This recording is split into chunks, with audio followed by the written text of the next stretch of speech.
All right, folks, buckle up. Because tonight's episode of The Daily Show was one of those wild rides that leaves you laughing, thinking, and maybe just a little nervous about the future of the planet and America's latest attempts at rebranding itself. If you missed September 10, 2025, with Michael Costa at the helm, don't worry, I've got you covered with everything that happened, every twist, every punchline, and yes, every awkward, nut-punching moment. Let's dive straight into the action. The show kicks off with that trademark fanfare, and Costa, fired up as always, teases a packed episode, a controversial new name for the Department of Defense. Trump making headlines for eating at an actual sit-down restaurant gasp, and an epic attempt to woo Canadian tourists back to the USA. Immediately, you know it's going to be one for the record books. First headline, President Trump, back in office, has decided the Department of Defense just isn't war-like enough. With a flourish, he signs an executive order to restore its old name, the Department of War. Right away, Costa's spidey senses tingling. Why is a country that isn't at war suddenly naming things after war? It's the sort of ominous news that would make anyone pause, like your doctor calling you in to discuss the results in person. Never a good sign. Trump's justification, apparently calling it defense, was too woke, as if renaming the agency back in 1947 made America soft or caused its military muscle to atrophy. Costa's having none of it, delivering the first big laugh. Yeah, wokeness is definitely why we lost Vietnam.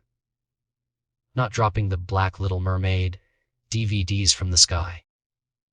He mocks the argument that changing back to war will somehow make the U.S. military more fearsome, suggesting it should also rename the Pentagon to the much more terrifying-sounding Polygon of Doom. But wait, here's the first real twist. Turns out Trump's executive order can't actually change the name. That requires a full act of Congress and a big 60-vote hurdle in the Senate.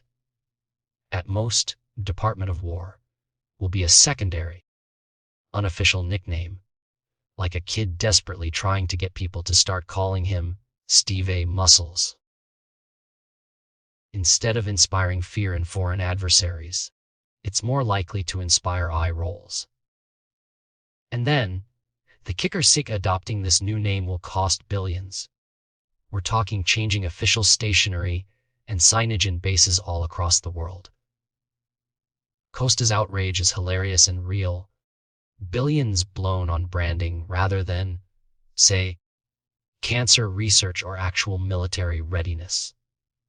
His mockery escalates, suggesting maybe the Pentagon should just go all in and be the anus of destruction.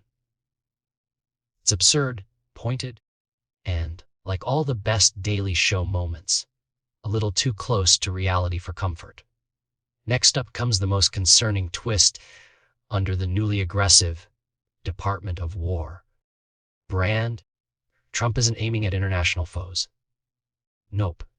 He's turning the military's sights on American cities. After a test run in D.C., he's planning troop deployments in Chicago and then, supposedly, New York City.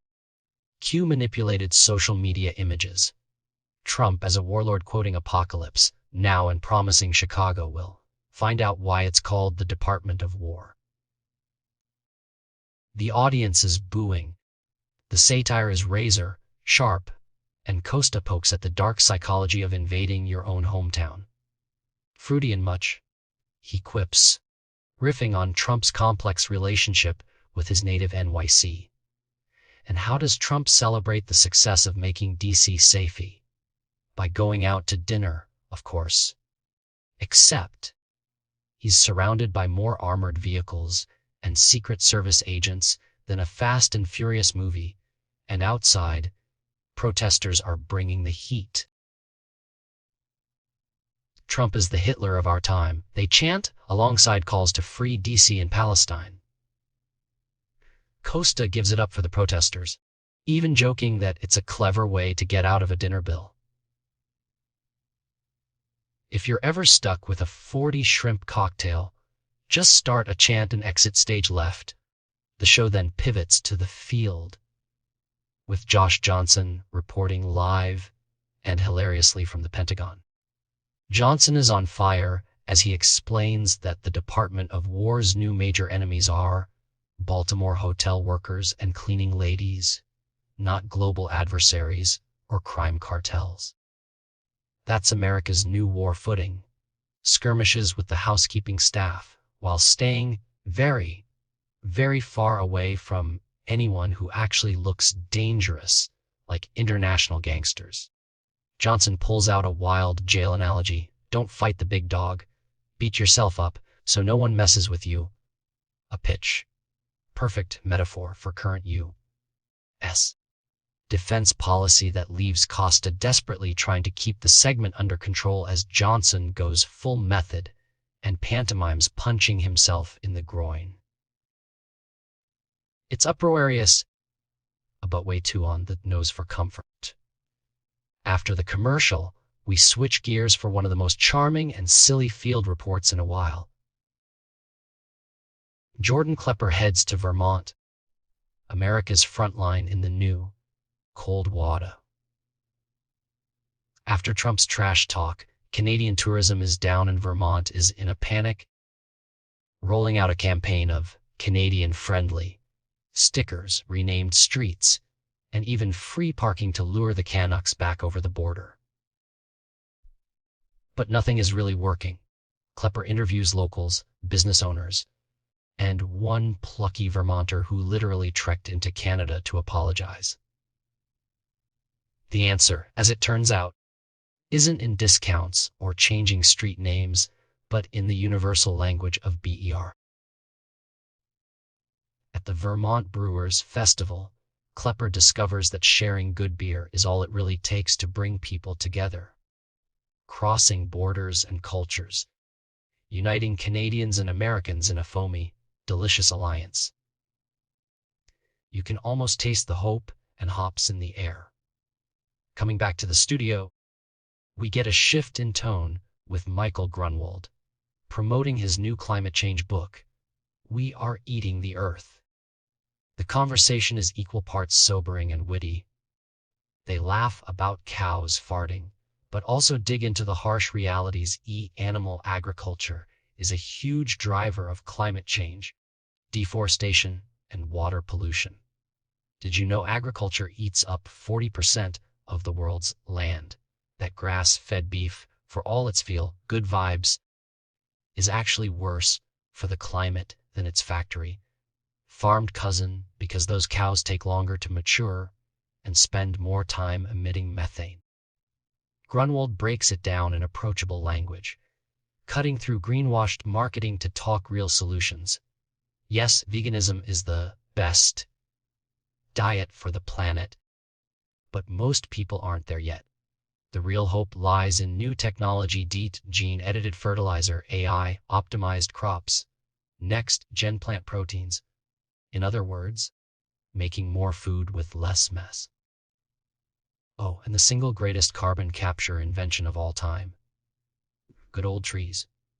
In the final stretch, Costa and Grunwald give a healthy nod to farmers. They're the backbone of food production, but as a society, we need an honest reckoning about more efficient and less polluting ways to feed ourselves. The message is clear. With smart policy and a little innovation, we absolutely can protect water, preserve forests, and still chow down, just maybe with a few more beans and a little less steak. And then, of course, there's the classic Daily Show ending, your moment of zen. Tonight's is eerie and hilarious. A congressional hearing on UFOs from 2024, with officials solemnly swearing in and admitting, yes, those videos do scare them. Because what's America in 2025, if not a little bit marched toward war? desperate to rebrand itself, and always kind of freaked out by aliens. So, to sum up, this episode was a hilarious yet timely reminder that politics can be terrifying theater. That America seems more ready to fight the nurses than the enemies abroad. That beer can solve at least tourist disputes, and that what we eat really does have planetary consequences. All told with the Daily Show's signature bite, warmth, and wit. If you enjoyed this recap, hit that like button, drop your favorite moment or your wildest Department of War nickname in the comments, and of course, subscribe for more deep dives and sharp comedy recaps every week. Share this with your friends to keep the laughter and maybe a little awareness rolling. See you next time.